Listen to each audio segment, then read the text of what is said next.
આપણી સંકલ્પ ન્યૂઝ ચેનલને સબસ્ક્રાઇબ અને લાઇક કરો, બેલ આઇકન દબાવો જેથી આવનાર ન્યૂઝ અપડેટ્સની નોટિફિકેશન આપના મોબાઈલ પર સૌથી પહેલા પહોંચે. Like, subscribe and share the video. નમસ્કાર દર્શક મિત્રો, સંકલ્પ ન્યૂઝમાં આપનું હાર્દિક સ્વાગત છે. સમાચારની શરૂઆત કરતા પહેલા એક નજર આજના મુખ્ય સમાચાર પર. વલસાડના મદનવાડ વિસ્તારમાં જર્જરિત અવાવરું મકાન ધડાકાભેર તૂટી પડતા દોડધામ. વલસાડના મદનવાડ વિસ્તારમાં આજરોજ એક જર્જરિત અને અવાવરું મકાન ધડાકાભેર તૂટી પડતા સ્થાનિક રહીશોમાં દોડધામ મચી ગઈ હતી. ઘટના સમયે ઘરમાં કોઈ હાજર નહીં હોય ઈજાનો કોઈ બનાવ નોંધાયો ન હતો. વલસાડના મદનવાડ વિસ્તારમાં શ્રી મોઢ બ્રાહ્મણ પંચની વાડી સામે મઝબાનભાઈના પારસી સદગૃહસ્થની માલિકીનું આશરે 70 વર્ષ જૂનું મકાન આવેલું છે. હાલે આ મકાન અવાવરું છે. આજરોજ સવારે અત્યંત જર્જરિત મકાનનો એક ભાગ ધડાકાભેર તૂટી પડતા સ્થાનિક રહીશોમાં દોડધામ મચી ગઈ હતી. ઘટના સમયે આ વિસ્તારમાંથી કોઈ રાહદારી કે વાહન ચાલક પસાર નહીં થતો હોય ઈજાનો કોઈ બનાવ નોંધાયો ન હતો. ઘટના બાબતની જાણ વલસાડ પાલિકાના ફાયર બ્રિગેડની ટીમ અને વીજ કંપનીને કરવામાં આવી હતી. વલસાડ પાલિકાની ફાયર બ્રિગેડની ટીમે જર્જરિત મકાનનો બચી ગયેલ મકાનનો જોખમી ભાગ અને તેનો કાટમાળ દૂર કરવાની કવાયત હાથ ધરી છે. વીજ કંપનીએ તૂટી પડેલ અવાવરું અને જર્જરિત મકાનનું વીજ કનેક્શન તાત્કાલિક અસરથી બંધ કરી દીધું હતું.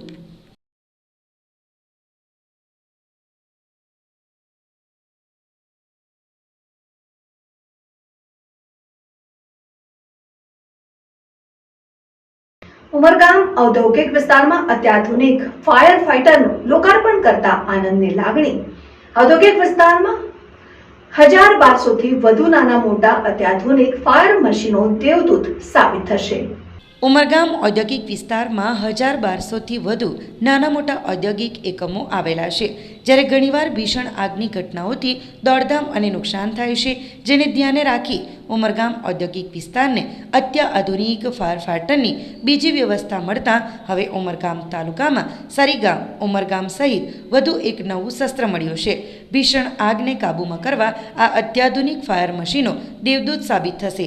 ઉમરગામ તાલુકા સહિત જિલ્લા કે બાજુના મહારાષ્ટ્રના ગામોને મેજર કોલ દરમિયાન આ ફાયર ફાઇટરો મદદરૂપ બની શકે છે, જેને ધ્યાને રાખી યુઆઈએ પ્રમુખ ઉમરગામ એસોસિએશનના પ્રમુખની ટીમે આજે લોકાર્પણ કરતી વખતે ઉદ્યોગ જગતના આગેવાનોએ આનંદની લાગણી અનુભવી હતી. हम लोगों ने 6 महीने के अंदर ये दूसरी fire brigade Umargam industrial association ने अपने गांव वालों को, अपने इंडस्ट्री वालों को समर्पित की है. ये 4000 लीटर की कैपेसिटी की फायर टैंक है. इसमें 500 लीटर का इसमें फोम है. इसमें पानी और फोम दोनों एक साथ है. अल्ट्रा मॉडर्न है. पूरा फायर हाइड्रेंट कपड़ा है जो 600 डिग्री तक जाएगा. ऑक्सीजन सिलेंडर है. मतलब ये मोस्ट आधुनिक और मोस्ट मॉडर्न फायर ब्रिगेड है. आज इससे कम से कम आने वाले 20 साल तक उमरगांव को फायर ब्रिगेड की कोई शॉर्टेज नहीं होगी. हम भगवान से एक ही प्रार्थना करते हैं कि इसका मिनिमम यूज हो, किसी को क्षति ना हो, किसी को तकलीफ ना हो. पर ये छोटी फायर ब्रिगेड लेने का मेन रीजन यही है कि हमारे गांव में रोड बहुत छोटी है, वहां बड़ी गाड़ी नहीं जा सकती. तो ये इंडस्ट्री के अलावा हमारे 52 गांव के जो हमारे वासी हैं, जिन्होंने उमरगांव को पूरा किया है, उन सबको समर्पित है. जय हिंद. ફાયર સ્ટેશનમાં આપણે કે મિની ફાયર ટેન્ડર લીધું હતું, બરાબર. એની કેપેસિટી 4000 લીટર પાણી આવે છે, એની અંદર 500 લીટર ફોર્મ રહેશે એની અંદર, બરાબર. એટલે આપણા જે જીઆઈડીસી નાના એરિયામાં છે કે જ્યાં જગ્યા ઉપર મોટી ગાડીઓ નહીં પહોંચી શકતી, એવી જગ્યા ઉપર આપણે આરામથી સહેલાઈથી ગાડી પહોંચી શકે, કામગીરી કરી શકે. એની સાથે આપણે બીએચએફ સિસ્ટમ છે આ છે કે આગ જો રેસ્ક્યુ કામગીરી કરતી હોય, બચાવ કામગીરી માટે આ ફૂટ છે આપણો. એની કેપેસિટી 0 થી લઈને 600 ડિગ્રી સુધી તાપમાનની અંદર આરામથી કામ કરી શકીએ છીએ.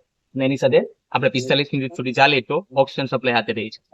વાપીમાં ભક્તિમય માહોલ વચ્ચે હરિઓમ મિત્ર મંડળ દ્વારા 38 વર્ષથી પરંપરાગત ગણેશજીનું વિસર્જન. વાપી શહેર તેમજ આસપાસના વિસ્તારોમાં ગણેશ મહોત્સવની ભક્તિપૂર્ણ ઉજવણી બાદ ભારે હૈયે બાપ્પાનું વિસર્જન કરવામાં આવ્યું હતું. વાપી નજીકના કોચરવા ગામના વડિયાવાડ ફળિયામાં શ્રી ફલેશ્વર મહાદેવ મંદિર પાસે હરિઓમ મિત્ર મંડળ દ્વારા છેલ્લા 38 વર્ષથી ગણેશ મહોત્સવની ઉજવણી કરવામાં આવે છે. ગામના આગેવાન ધીરુભાઈ પટેલે જણાવ્યું હતું કે મહોત્સવ દરમિયાન દરરોજ ભજન કીર્તન યોજાયા હતા. ચોથા દિવસે મહાપ્રસાદનું આયોજન કરાયું હતું, જેમાં 5000થી વધુ શ્રદ્ધાળુએ મહાપ્રસાદનો લાભ લીધો હતો. પાંચમા દિવસે સવારે પૂજા આરતી બાદ ભવ્ય વિસર્જન યાત્રાનું આયોજન કરવામાં આવ્યું હતું. વાજતે ગાજતે ભક્તિ સંગીતની મધુર ધૂન સાથે ભક્તોએ ઉત્સાહપૂર્વક યાત્રામાં ભાગ લીધો હતો. સમગ્ર યાત્રા દરમિયાન ગણપતિ બાપ્પા મોર્યાના નાદ સાથે વિસર્જન યાત્રા નીકળી હતી. વિસર્જન માટે કોચરવા તળાવ પાસે પહોંચતા પહેલાં બાપ્પાની આરતી કરવામાં આવી હતી. ત્યારબાદ ભક્તોએ અશ્રુભીની આંખે અને ભારે હૈયે વિધિવત બાપ્પાનું વિસર્જન કર્યું હતું. વર્ષોથી ચાલતી આવતી આ પરંપરાએ ગામમાં એકતા, શ્રદ્ધા અને ભક્તિભાવનો સંદેશ આપ્યો હતો.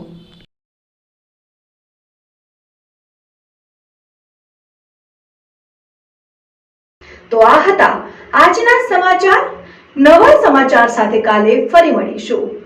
આપણી સંકલ્પ ન્યૂઝ ચેનલને સબસ્ક્રાઇબ અને લાઇક કરો, બેલ આઇકન દબાવો જેથી આવનાર ન્યૂઝ અપડેટ્સની નોટિફિકેશન આપના મોબાઈલ પર સૌથી પહેલા પહોંચે. Like, subscribe and share the video.